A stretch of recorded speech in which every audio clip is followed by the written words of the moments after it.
This is a reading from the poem of the Man God by Maria Valtorta, Volume 4, Episode 414. The Beggar on the Road to Jericho, 17th of May, 1944. I see Jesus on a very dusty and sunny main road. There is not the smallest patch of shade. There is not a blade of grass. There is dust on the road.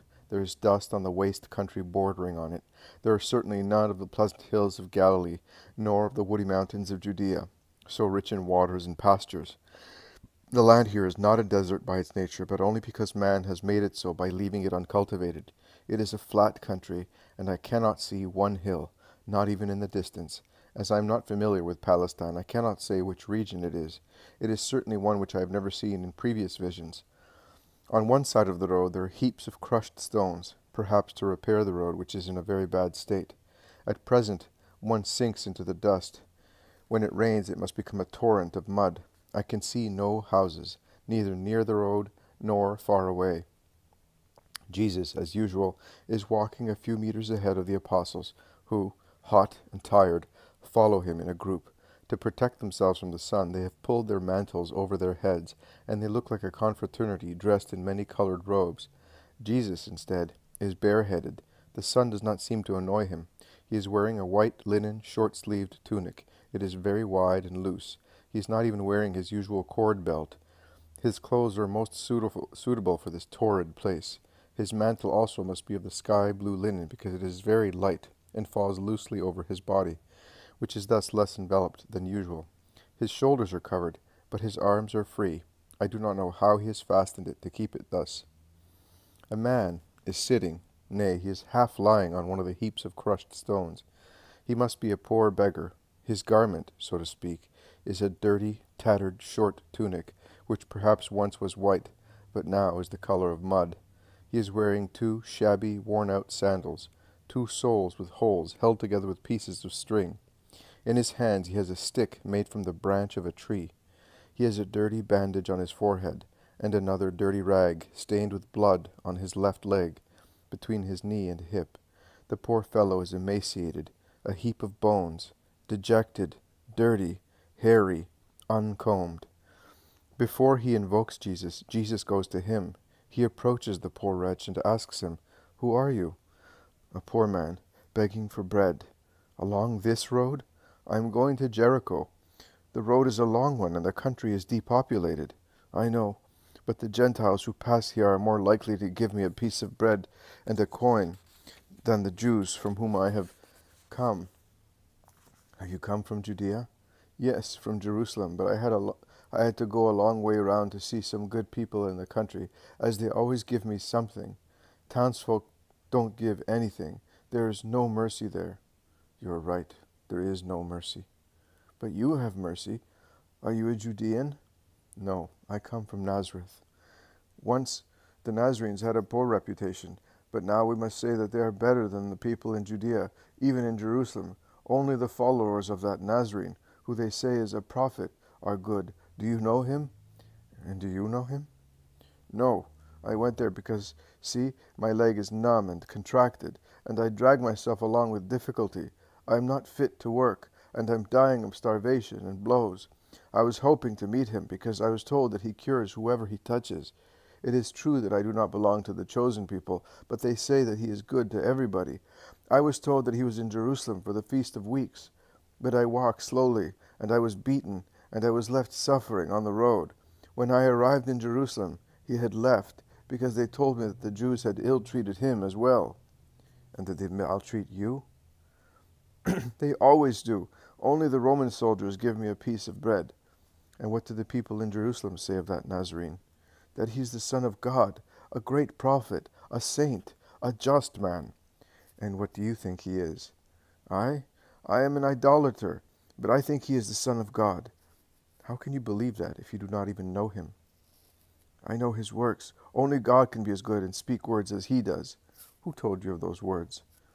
"Other poor people, people who were cured, children who bring me some bread. Children are good, and they know nothing of believers and idolaters." "But where do you come from?" "Tell me. I am like children. Be not afraid, but be sincere." "I am a Samaritan." "Don't beat me." I never beat anybody. I never despise anyone. I feel sorry for everybody. Then you are the Rabbi of Galilee. The beggar prostrates himself from the heap of stones. He falls on the dust like a dead body in front of Jesus. Stand up, it is I. Be not afraid. Stand up and look at me. The beggar looks up, still on his knees. He is all contracted because of his deformity. Give this man some bread and something to drink, says Jesus to the apostles who have just arrived. It is John who gives bread and water. Make him sit down so that he may eat comfortably. Eat, brother. The poor man weeps. He does not eat. He looks at Jesus with the eyes of a stray dog, which is caressed and fed for the first time by a compassionate person. Eat up, orders Jesus, smiling. The poor fellow eats between one sob and another, and tears moisten his bread. But there is also a smile among his tears. He slowly regains confidence. Who wounded you here? Asked Jesus, touching with his fingers the dirty bandage on the man's forehead. A rich Pharisee deliberately ran me over with his cart. I was standing at a crossroads begging for bread. He drove his horses against me so quickly that I was not able to move aside. I was on the point of death because of it. I still have a hole in my head from which putrid matter comes out. And who struck you here? I had approached the house of a Sadducee, where there was a banquet, asking for some of the remains, after the dogs had chosen the best ones. He saw me, and set the dogs on me. One of them tore my thigh to pieces. And what about this large scar that maims your hand? A scribe gave me a blow with a club 3 years ago. He found out that I was a Samaritan, and he struck me, breaking my fingers. That is why I cannot work. With my right hand maimed, my leg numbed, how can I earn my living? But why are you leaving Samaria? It's bad to be in need, Master. We are very unhappy, and there is not enough bread for everybody. If you helped me... What do you want me to do for you? To cure me so that I may work. Do you think you can? Do you think I can? Yes, I do believe it, because you are the Son of God. Do you believe that? I do. You, a Samaritan, believe that? Why? I do not know why. I know that I believe in you, and in him who sent you. Now that you have come, there is no difference in worshipping. It is enough to worship you in order to worship your Father, the eternal Lord. Where you are, there is the Father. Have you heard, my friends? Jesus addresses his disciples. This man is speaking through the Spirit, who enlightens the truth for him. And I solemnly tell you that he is superior to scribes and Pharisees, to cruel Sadducees, to all those idolaters who falsely call themselves the children of the law. The law prescribes to love our neighbor after God, and they give blows to the neighbor asking for bread. They drive horses and dogs on suppliance, on the neighbor who lowers himself below the dogs of a rich man. They set the very dogs on him to make him even more unhappy than his diseases do. Disdainful, cruel, hypocrites, they do not want God to be known and loved. If they did want that, they would make him known through their deeds. As this man said, it is deeds, not practices, which make people see the living God in the hearts of men and lead men to God. And you, Judas, since you reproach me for being imprudent, tell me, shall I not reprimand them? To be silent, to feign that I approve of them, would mean approving of their behavior. No, for the glory of God, whose son I am, I cannot allow humble, unhappy, good people to believe that I approve of their sins.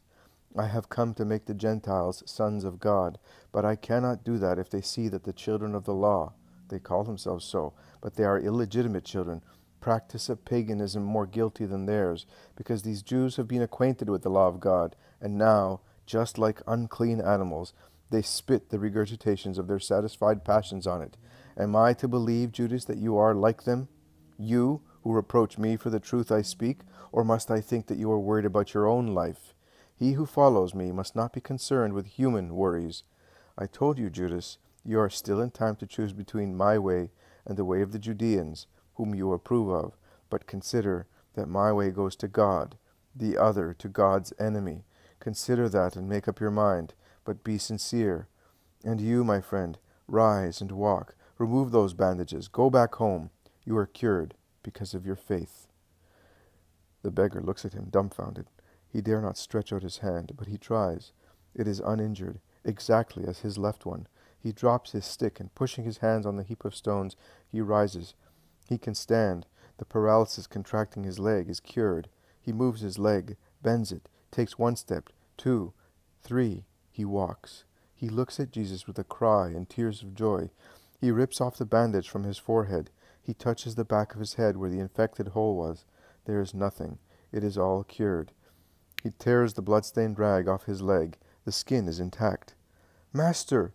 Master and my God!" he shouts, lifting his arms and then falling on his knees to kiss Jesus' feet. "Go home now, and always believe in the Lord." "And where shall I go, Master and God, but after you, who are good and holy? Do not reject me, Master." "Go to Samaria, and speak of Jesus of Nazareth. The hour of redemption is close at hand. Be my disciple with your brothers. Go in peace." Jesus blesses him, and they then part. The cured man walks fast northwards, turning round now and again to look. Jesus, with his apostles, leaves the road, and they proceed eastwards through uncultivated fields, taking a little path which cuts across the main road, and which widens out only much farther on. It is perhaps the road to Jericho. I do not know.